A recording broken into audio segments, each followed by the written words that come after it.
Hello and welcome to my studio. It's Lois here from Lois and Morgana Davidson Art, and today I'm going to show you how I painted this mountain scene with a lake and a beautiful hawthorn tree in the foreground. The hawthorn tree is the focus, everything else just kind of helps to set the context for this beautiful tree. The first thing I did was to roughly sketch out the scene, as always. I'm using a carpenter's pencil. It's a chunky pencil that I got from a DIY store, and it's a nice big pencil, helps to keep me loose when I'm sketching. My paper is Milford cold pressed watercolour paper. It's taped to my board with ordinary decorator's masking tape, and my board's at an angle of about 20 to 30 degrees. I'm going to paint the sky wet in wet, so I'm using a large wash brush. This is a Princeton Aqua Elite synthetic mottler brush. I'm using that to wet the sky and the mountains, and I'm just going to wet into the lake as well. Once that's soaked in, then I can mix up a bit of Payne's Grey. Into the Payne's Grey, I've put a small amount of cobalt turquoise and a little bit of burnt sienna, just to sort of blue the grey a little bit, if you see what I mean. Give it that kind of warmer sort of tone. And I'm working around some unpainted paper patches, just to give the idea of cloud. Everything's softly diffusing. And then adding a bit more of the cobalt blue to that colour and a bit of sap green to just get in my distant mountains. Varying up the tones, keeping my brushstrokes horizontal and just building up the impression of distant trees and layers of hills and mountain. And then just a quick streak of colour across the water for the lake. And then I've washed the brush out and dried it off on a cloth, and I'm using the tips now to just lift out a waterline between the land and the lake. Now I'm going to dip into various colours, including sap green, raw sienna, burnt sienna and Payne's Grey, and I'm going to build up a foreground below the tree. This time using the wet on dry method and fairly rich paint.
I've introduced some lemon yellow to brighten up the sap green in places, so it looks like the sunlight is sort of hitting the grass in places, and all these darker areas below the tree is going to represent sort of rocks and an old broken down old wall, like a stone wall. I'm using my palette knife just to scrape some light branches through the paint in the canopy while it's still damp. And then I shall use the palette knife to scrape through the rich paint below the tree to give me some rock and stone wall effects.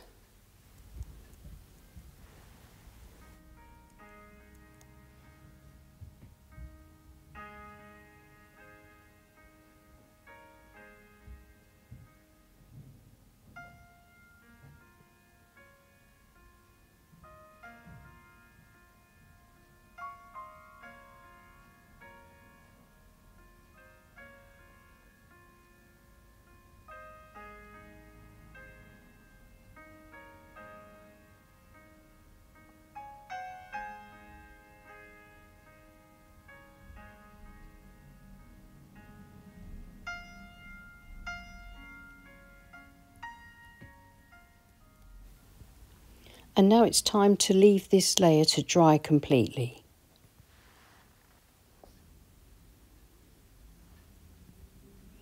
As soon as the painting's completely dry, then I can start painting in the distant mountains, wet on dry with a little bit more definition.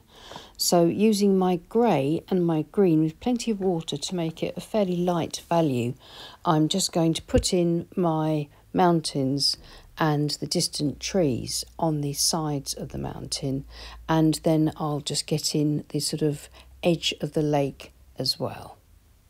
I'm using my size 14 Escoda Perla round brush for this, but any sort of medium-sized brush with a good point is perfect for this kind of painting job.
And then just cleaning up the waterline again with a clean, damp, flat brush.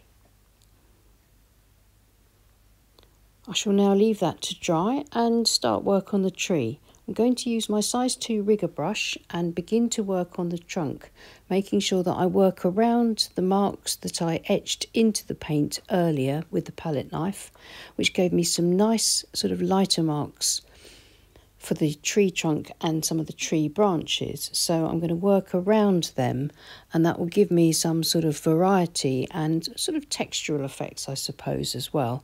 It just increases the interest of the trunk whilst keeping the actual job of painting it quite simple. Following my pencil lines as well, of course. And then once I've got a few of my branches in, then I shall mix up a nice dark green with sap green, a bit of burnt sienna and some Payne's grey, a lighter green with just the sap green, and then a brighter green with sap green and a bit of lemon yellow. And I shall then build up my foliage, wet on dry, and build up the shadows within the foliage.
Most of the foliage has been painted with my round brush, and now I've gone back to my rigger brush to just put in a few more branches, linking some of the patches of foliage together.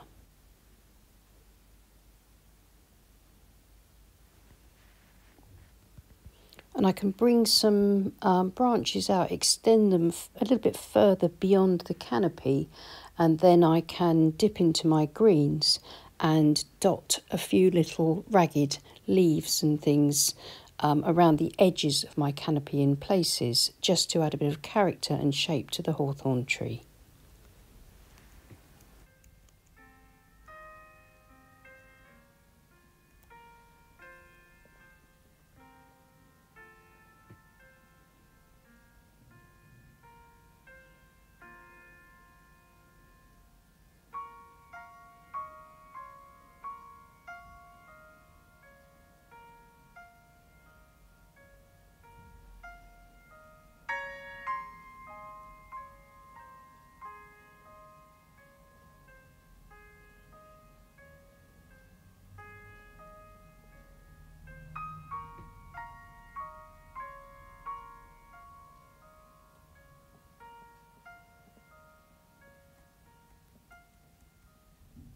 Now that the painting's nearly finished, I just need to balance things out a bit. So dipping into any of my dark colours and using the flat brush just to work around the stone wall and the rocks below the tree, just adding some shadow.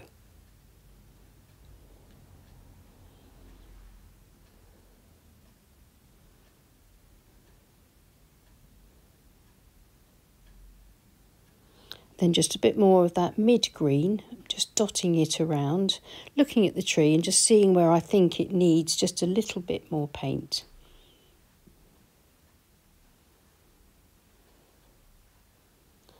So stepping back, and you can see better if you step back and look from a distance. So I've seen that maybe I need a bit of shadow here and there as well, just in that mid-tone.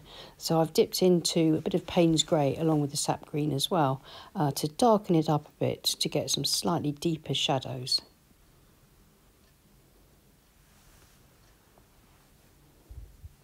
And then just a small bit of slightly darker grey across the bottom of the far loch bank.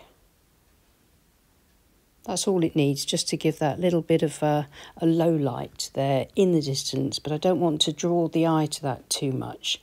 It's the tree and the rocky stone wall that are the star of the show here. I'm just scraping through some of that lovely rich paint just to reveal a few more highlights and a little bit more interest for this very tangled hawthorn tree that's got very dense foliage.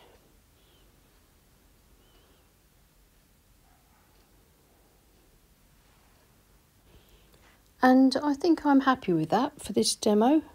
I think this lovely hawthorn tree stands out really nicely, and I'm happy with the suggested effects for the rocks and the dry stone wall created with the very rich paint, and of course scraping through the rich paint with the palette knife. So I'm removing the tape to have a look at it with its clean white border, which helps me to see it with fresh eyes. It's at this stage that you can often see if you need to do anything else to your painting, but I don't think I need to do anything to this. I'm quite happy with it at the moment. I think it was a nice way to practice painting hawthorn trees, and also the dry stone wall. I'm really pleased with the dry stone wall in this instance in particular. So I hope you found that helpful. Please leave us a like and subscribe to our channel if you haven't already. And thank you so much to everyone that supports us on Patreon. We really do appreciate you. I'll see you again soon. Take care and happy painting. Bye.